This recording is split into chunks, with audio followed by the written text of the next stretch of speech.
Ato ang juicy. Ang juicy ng amoy. Kamusta mga brad? It's me, Eric. It's me, Maan. Sa video na to, magpapaamoy tayo ng mga perfumes from Lattafa. Itong mga to ay Badi Al Oud na linya from Lattafa. So, isa-isayin nating i-spray sa paper strips. Tapos, bibigay natin sa kanya. I-describe niya yung naamoy niya. Magbabanggit siya ng kung ano-anong insights tungkol dun sa perfume. Tapos, i-rate niya from 1 to 10. Nag-ready na rin kami ng coffee beans para pwede niyang amuyin in between kapag papagod na yung pang-amoy niya. So, simulan na natin. Yung first is Oud for Glory. May amoy na agad. Wala pang spray. So, hindi naman niya alam pero alternative ito for Initio Oud for Greatness. Siguro lagi ko na lang no. Kaysa ipakita kasi pangit eh. So, alternative siya for Initio Oud for Greatness. Ang tamis nito taba. Ang sweet. May naamoy ako ng konting spice something. Hindi ko alam kung ano siya. Pero yung naamoy mo, gusto mo? Oo, gusto ko siya. Okay. Matamis kasi bagay ito pang mga 20s to 30s, okay to. And para sa akin, nagamitin ko din siya. Kasi matamis. Hindi mo pa na-spray kanina, nandun pa lang, pag open mo pa lang. Open ko pa lang na ito. Oo, may naamoy na ako agad eh. Mabango. Matamis, mabango. Parang okay din siya ngayon pang Christmas. Parang bagay sa malamig. Bagay sa malamig. Kasi matamis. Yung matamis ba sobrang tamis o saktong tamis lang, hindi naman yung super overpowering na tamis yung naamoy mo. Sakto lang. Okay. So, yung next is Sublime.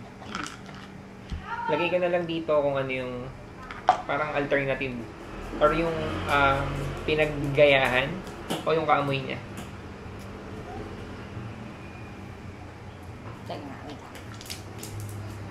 Para hindi mag-mix yung Yan, tama yan. Uy, ato ang juicy. Ang juicy ng amoy. Medyo expected.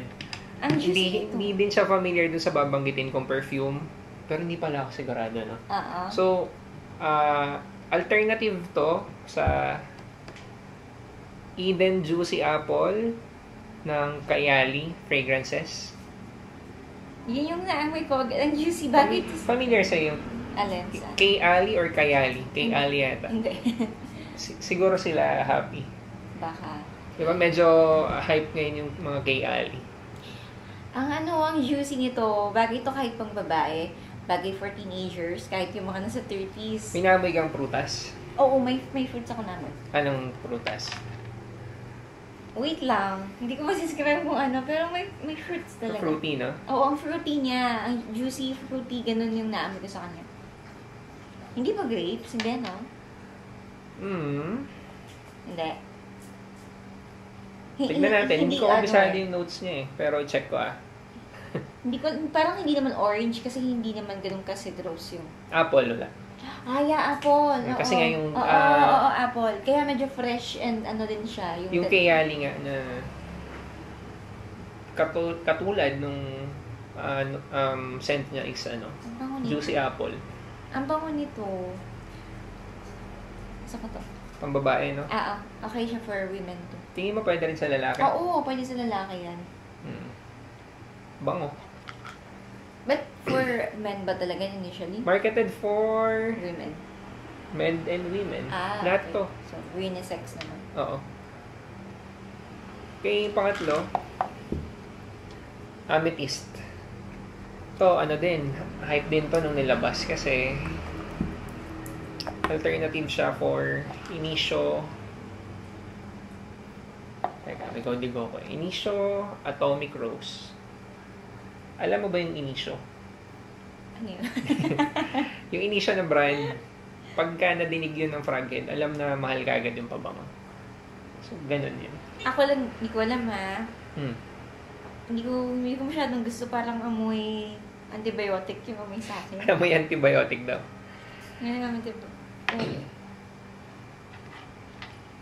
May notes to na hindi ko ma-describe na Check natin. parang nakakahilo.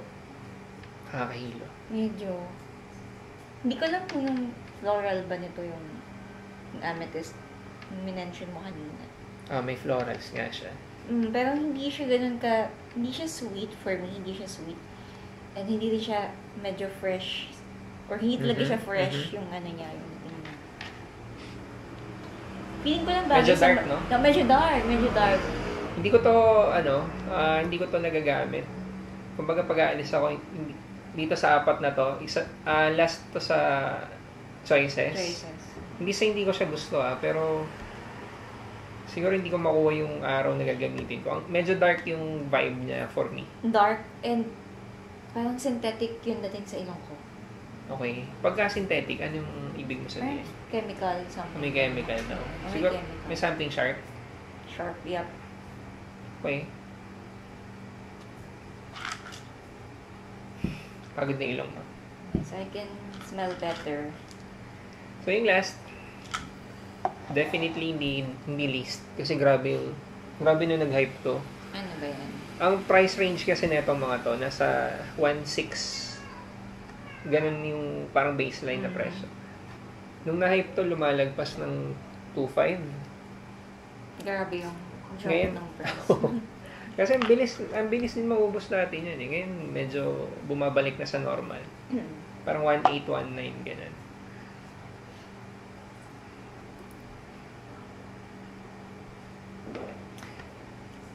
Ito pala, dito sa apat na to, yung para sa akin, unique in terms of, wala siyang pinagayahan. Wala kang, pinamoy mo, walang diretso na comparison. Ito kasing tatlo na to meron eh. Oo, pero ano siya, juicy din siya actually. Asan yung juicy kanina? Eto, juicy na fruity. Eto, parang juicy, parang super juicy. Ganun yung naamoy ko sa kanya. Mas bright yung pagka-juicy nito. Right. O, compared mo dito sa, ano to? Sublime. Sa Sublime. Bagay ito sa feeling ko bagay ito mga pang-teenager din. To 20s to 30s as well, pwede to. Minaamoy ka na matamis, na malinamnam. Juicy malinamnam, pero hindi matamis. Kasi kung tamis, mas merong tamis yung Sublime. Compare mo dito. Okay, yung tamis ng Sublime, something fruity, di ba? Something fruity, yeah. Diyan yung tamis na naamoy mo. Hindi ko ma-pick up Hindi yung, pa? Okay. yung tamis dito sa, anong pangalan niya? Hindi ko pala na-mention, no? Honor and Glory. So, yun. Unique siya in a way na, itong tatlo kasi na to, Zesty. meron ka agad matuturo Parang ganun, zesty. na pinagayahan. Ito, galing mo dun, Kasi super juicy nga. So, known siya for, creme brulee. creme brulee. Pag research mo or ginugel mo kung ano yung creme brulee, Dessert pinakamalapit, yun. dessert yun. Dessert yung naiisip ko sa ganun creme brulee. Pinakamalapit siya sa atin, parang leche flan. Yeah, leche flan. So, kaya tinatanong ko kung minaamoy ka na something creamy. Pwedeng hindi pa kanina kasi kakaspray lang. Pero after a few minutes, Hindi ko pa ma-pick up yung... finulwear ko to, kung di ako nagkakamali, pumunta ako ng barbershop na. Yung ginabi ko, tapos umulan. Bilib na bilib ako kasi pagka uwi ko dito, naamoy ko pa siya. Di ba, nag-angkas ako nun, tapos basa yung damit. Pero pagdating ko dito, naamoy ko pa. Yun. Ano yung pinaka-nagustuhan mo sa apat? Yung Sublime. Pero nagustuhan mo siya dahil pwede mo isuot? Oo, pwede ko isuot. Actually, except siguro dito, no? Kaya ko So, ito yung pinaka-ayaw niya? Oo, ito yung pinaka-list ko. Kasi dark? Kasi dark. Okay. Tsaka yung dating ngayon sa akin is medyo synthetic yung... Pero kung ang question, kung ako magsusuot, kung lalaki yung gagamit? Lahat pwede. Except lang dito. Kung pipili ka na isa?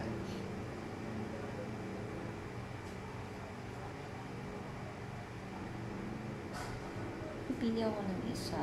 Siyempre pipili ako nung pwede ko din suot. Hindi sa blind. Hindi, kung kung ang tanong ay! Catnip! Dinunggol na naman ng tiyan ni Katnip eh. Binangga ni Katnip yung kanan eh. Ulit. Kung ang tanong ako yung gagamit, ano yung tingin mong pinaka-okay dyan? Or kung lalaki yung... Alin yung re-recommend mo sa mga lalaki? Sa yung pinaka-pang lalaki, no? Yung ba Yung pinaka-attractive na perfume dito for men. For men. Wait lang. Ito mahina na. Tingin ko ito.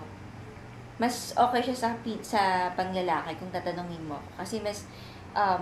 yung tamis kasi nitong isa sa Sublime, parang more pang women talaga. Striking siya for women. Pero this one is hindi eh. Wala ko na pick up na tamis. So parang I think mas okay to pang lalaki. Kung i-rate mo sila yung best for men, ito yung number 1. Yun yung number 1. Anong number 2? Ako, ito, Sublime. Kasi may mga lalaki naman na gusto nung number 3. This one. Ito, okay. So, ranking niya, ito, pang lalaki Honor and Glory, Sublime, ano yun, sir? Food for Glory. So, hindi niya talaga gusto to. Pero kung i-rate mo, 1 to 10, kung, sige, dito regardless kung kung panlalaki o pang babae. So, ano lang based lang sa akin. Ito, syempre, 10. 10 pa din naman to. Kasi, pwede mo siyang gamitin sa ibang occasion. Pwede mo siyang gamitin sa panglalaki nga lang, ganun. So, 10 both. Ito, 9. Kasi, medyo mahina siya for me. This one, hindi ko masabi kung i-rate ko ba to. Kasi hindi ko talaga gusto yung scent talaga niya. So, bibigyan mo lang ng score. 1 to 10, yung honest na score mo. 5. Pag halimbawa naamoy mo siya sa akin, sabihin mo hindi siya mabango. Hindi ba sa hindi mabango? Kaya lang yung... Eto, medyo okay na. Nag-tone down na yung amoy niya ngayon. Hindi na ganun ka-synthetic. 5. For me, 5. Okay. Oo. So, recap. Ang score, kung regardless kung sa akin niya maamoy o panlalaki, 10 pareho to. Ito, binibigyan niya lagi ng mas mataas na regard kasi gusto niyang gamitin. Yep. Pero kung pang lalaki, ito yung number 1, ito yung number 2, ito yung number 3. 9 to, no? Yep. 9. Ito ayaw niya. 5 yung score niya dito. May disclaimer siya na hindi naman sa hindi mabango, pero hindi siya nababangoan. May mako-comment ka pa? Gagamitin ko ito mamaya. Gamitin daw niya ta. Gagamitin ko yan. Yun lang, kung nagustuhan niyo yung video, pa-like at pa-subscribe. Kung kailangan niyo ng mga dekan, available sa amin. Yep. Meron kami Shopee, meron kaming Lazada. Gumagawa kami ng mga gantong videos, ina-upload namin sa YouTube, minsan sa Facebook. Minsan may kasama kami, minsan ako lang. Minsan nasa kalsada. Yun yung Kalye Survey. So, Kalye Survey. kung nagustuhan niyo yung video, salamat. Thank you.